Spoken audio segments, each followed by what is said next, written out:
croissance dans la création est impulsée par 3 facteurs. Le facteur 1 qui favorise la croissance, c'est la nourriture. La croissance d'un homme, elle fonctionne de ce qu'il consomme. La foi doit manger pour que la foi grandisse. Est-ce que tu nourris suffisamment ta foi? De quoi se nourrit la foi? La foi se nourrit d'abord de la parole de Dieu. Il dit ceci: ainsi la foi vient de ce qu'on entend, et ce qu'on entend vient de la parole de Christ. Quelqu'un arrive à la foi par la parole. Quelqu'un arrive à la foi par l'enseignement de la parole. La parole a pouvoir de faire grandir ta foi. La foi vient toujours de ce qu'on entend. Vous savez, en matière de nourriture, ce qui fait grandir le mouton ne fait pas grandir le lion. La nourriture est relative à la nature. La nature des êtres détermine la nourriture qu'on attribue. Et donc, quand il s'agit de faire grandir la foi, ce n'est pas la parole en général, mais c'est la parole de foi. Vous êtes en train de grandir avec Dieu. À un moment donné, vous devez apprendre à méditer de façon intentionnelle. Donc, celui qui veut augmenter sa sanctification doit lire la Bible dans le sens de la sanctification. Celui qui veut augmenter sa consécration doit lire la Bible et écouter des enseignements dans le sens de la consécration. Celui qui veut augmenter son amour doit lire la Bible dans le sens de l'amour et écouter des enseignements dans le sens de l'amour. Et celui qui veut augmenter sa foi doit lire la Bible dans l'esprit de la foi et écouter des enseignements sur la foi. Tu ne peux pas développer ta foi si tu passes toute ta vie à écouter des enseignements sur la louange. Donc à un moment donné, quand tu sens que tu es dans une phase de ta vie où tu as besoin de développer ta foi, la série par exemple que je suis en train de développer par le Saint-Esprit, tu prends toute la série, tu les bombardes, tu les manges. Il dit mange le rouleau. Il y a des gens qui écoutent les messages, mais Dieu ne t'a pas appelé à écouter des messages, il t'a appelé à manger le rouleau. À quel moment est-ce qu'on dit manger le rouleau? C'est un peu où tu as écouté le message jusqu'à ce que tu es capable de le réciter comme si tu étais l'orateur. Mangez le rouleau, écoutez le message de la foi, lisez la Bible, prenez des textes qui parlent des œuvres de Dieu. La Bible dit il a manifesté à Moïse ses voies, à Israël ses œuvres. Cherchez les œuvres de Dieu, le témoignage des œuvres de Dieu. Lisez les évangiles, pensez-y, lisez les évangiles. Voyez les malades qui guérissent, pensez-y. Lisez les évangiles, voyez les pains qui se multiplient, pensez-y. Croyez qu'il est le même hier, aujourd'hui, éternellement. Et s'il l'a fait, c'est parce qu'il est encore capable de le faire. Lisez la Bible,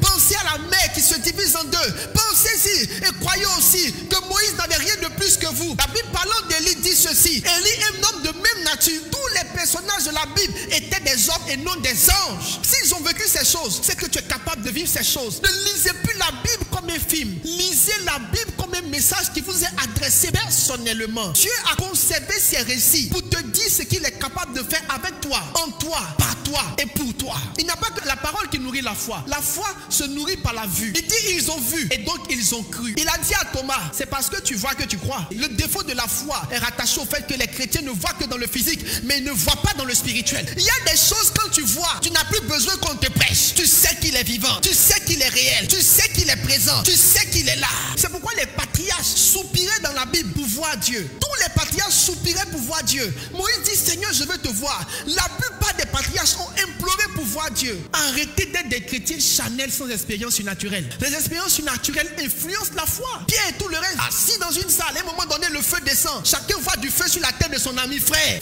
quand même, après avoir vu ça, qu'est-ce qu'on va te dire encore? Ils sont sortis, il a dit envoyez les morts, envoyez les morts, envoyez les morts. Ce que j'ai vu là, je pense qu'on n'a plus besoin de voir quelque chose. Toi, tu ne vois rien. Quand tu te lèves, c'est ta maison, tu vois. C'est ta galère, tu vois. C'est tes problèmes, tu vois. C'est les sorciers, tu vois. Ceux qui marchent par la chair ne voient pas les choses de l'esprit. C'est pourquoi Paul dit ne regardons pas avec les yeux de la chair, mais nous regardons avec les yeux de la foi. Qu'est-ce que les yeux de la foi te montrent? Les yeux de la foi te montrent que là où tu es assis chez toi, il y a des anges qui sont partout, de grands anges et de dangereux anges. Donc quand le sorcier rentre dans ton salon, tu regardes le sorcier et puis tu commences à sourire. Pas parce que tu regardes le sorcier, mais parce que tu vois tes anges qui sont devant toi. Seigneur, ouvre ses yeux. Dieu est en train d'ouvrir tes yeux pour que tu vois.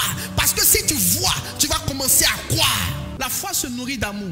Beaucoup de chrétiens ne comprennent pas que l'amour est un puissant catalyseur pour la foi. Vous savez, un homme à lui seul n'a pas beaucoup de besoins. Donc si ta foi ne travaille que pour tes besoins, d'ici quelques temps, tu n'auras plus besoin de foi. Parce que la plupart de tes sujets seront accomplis. Il suffit que tu aies un peu d'argent, puis c'est fini. Tu as voiture, tu as maison, tu as femme, tu as enfant. Tu vas prendre ta foi pour faire quoi encore? Pour que tu aies la foi, il faut que tu gères tes problèmes et puis beaucoup d'autres problèmes des autres. Donc c'est en gérant les problèmes des autres que ta foi trouve de quoi se développer. La plupart des grands miracles de la parole ont été stimulés par l'amour. Luc 7, 2. Je vous ai épargné le texte parce qu'il est long. Mais c'est l'histoire d'un centenier qui est parti chercher la guérison de son serviteur. Pas de son enfant, mais de son serviteur. De son boy. Quelqu'un qui a fait un voyage pour aller voir Jésus pour que son boy soit guéri. Si c'est un homme qui n'aime pas l'homme, il ne peut pas faire ça. La plupart d'entre vous, quand vos serviteurs sont malades, vous leur dites rentre en famille, non? Quand ta servante est malade, tu dis quoi? Rentre en famille. Lui, son serviteur était malade. Il a pris le... Je n'ai pas dit son enfant. Son serviteur était malade. Il a pris le devant. Il a cherché Jésus. Il dit Jésus, il faut guérir mon serviteur. Jésus a été tellement touché par l'amour du centenier qu'il a dit je vais chez toi. Le centenier a dit ne viens pas chez moi, dis une parole,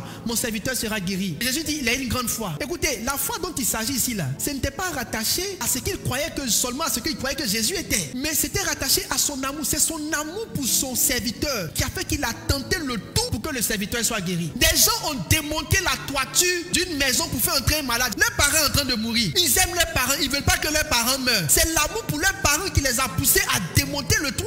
Donc quand vous voyez quelqu'un qui a la foi, qui est en train de faire des choses, si vous fouillez à l'intérieur de lui, il est motivé par l'amour. L'amour motive les guerriers de la foi. Quand un homme se lève et qu'il jette ses diplômes et qu'il devient pasteur d'une église, et surpassant les tempêtes, si ce n'est pas l'amour des âmes, qu'est-ce que tu as à te mettre dans tant de problèmes? L'amour vous met sur les sentiers de la foi. La foi se nourrit par l'amour.